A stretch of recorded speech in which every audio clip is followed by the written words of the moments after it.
Vamos a empezar la sexta unidad del programa EAR Chile en el programa de segundo medio.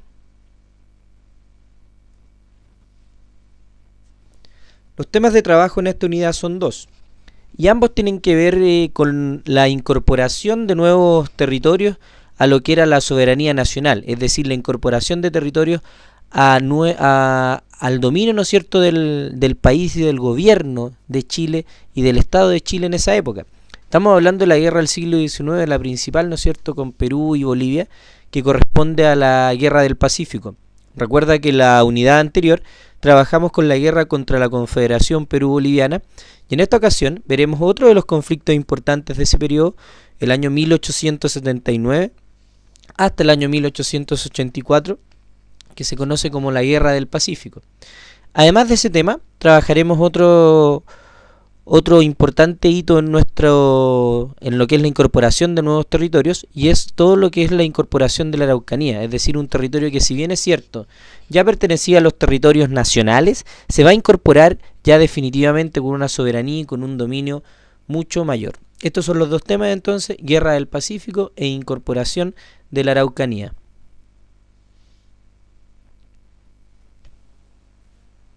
En relación a la Guerra del Pacífico, como en todo hecho histórico, nosotros vamos a reconocer causas, vamos a ver etapas y vamos a también determinar cuáles son las consecuencias importantes que tuvo este acontecimiento para la historia de nuestro país.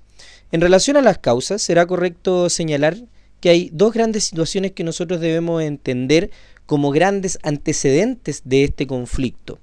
Por ejemplo, en un primer lugar, debemos determinar cuáles eran los paralelos o los límites que existían en esa época. Chile y Bolivia determinaba, ¿no es cierto?, una zona de dominio fronterizo, en lo cual al norte de la zona de Mejillones, desde el paralelo 23 al norte, era un dominio, ¿no es cierto?, establecido por Chile, mientras que Bolivia tenía como límite el paralelo 26. Entonces acá nosotros tenemos tres paralelos, los cuales están en un absoluto diferendo, es decir, Chile dice que llega al 23, sin embargo Bolivia dice que llega al 26. Es decir, tenemos tres paralelos en disputa, los cuales en algún momento van a generar este conflicto armado. Como bien dice la imagen ahí, pareciera ser que en realidad no tiene ninguna importancia, son solo tres paralelos. El punto va a estar relacionado con lo que viene posterior, que es la riqueza, ¿no es cierto?, salitrera que había en la zona de Antofagasta. Por lo tanto, ahí sí se hace importante, ¿no es cierto?, todo lo que es esta disputa territorial, porque no estás hablando de tres paralelos en los cuales existe cualquier territorio, sino que estás hablando de tres paralelos en los cuales existe, ¿no es cierto?, una gran riqueza mineral como es el salitre. Por lo tanto, en esa época era muy trascendente. Piensa que el salitre se utilizaba para la fabricación de pólvora y también era utilizado como abono agrícola. Por lo tanto, a Europa le apetecía mucho lo que era todo el salitre en esa época, por lo cual se transformaban estos tres paralelos en una zona riquísima que era obviamente importante tener para cada uno de los países que estaban en disputa.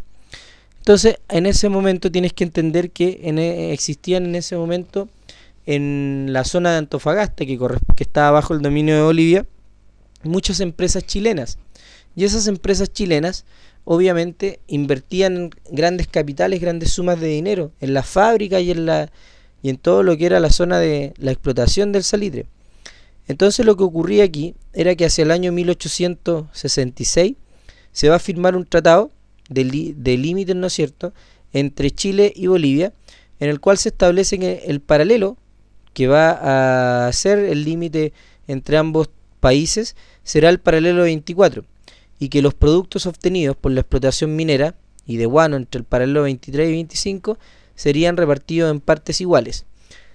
A este acuerdo se le va a sumar uno posterior, en el cual definitivamente Chile va a renunciar a lo que se extraía entre el paralelo 24 al 23, y con la diferencia o con la salvedad de que Chile iba a ceder, ¿no es cierto?, esos territorios y ceder la producción salitrera de esos territorios, pero Bolivia a su vez se comprometía a no subir los impuestos a las empresas chilenas. El gobierno boliviano no le iba a subir los impuestos, pero Chile renunciaba a esas zonas. Ese tratado en algún momento, ¿no es cierto?, es desconocido en la época.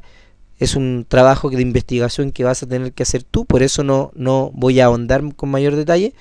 Es desconocido y se le suben los impuestos a las empresas chilenas que estaban ahí, a las empresas, perdón, que tenían capitales chilenos que estaban ubicados en esa zona, y ahí se va a dar el inicio a este conflicto.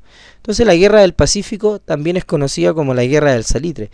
Es una guerra en la cual está muy inmerso y muy fuerte en el pensamiento de los involucrados, de los países involucrados, el afán, ¿no es cierto?, de lucro y de dinero por la explotación salitrera. Eso no lo puedes perder de vista y tienes que tenerlo muy en cuenta a la hora de analizar la guerra del Pacífico. Problema limítrofe, ¿no es cierto?, sumado a que esos límites que estaban en disputa poseían una gran cantidad de salitre. Por lo tanto, ahí tienes tú una de las principales causas del conflicto, el factor económico.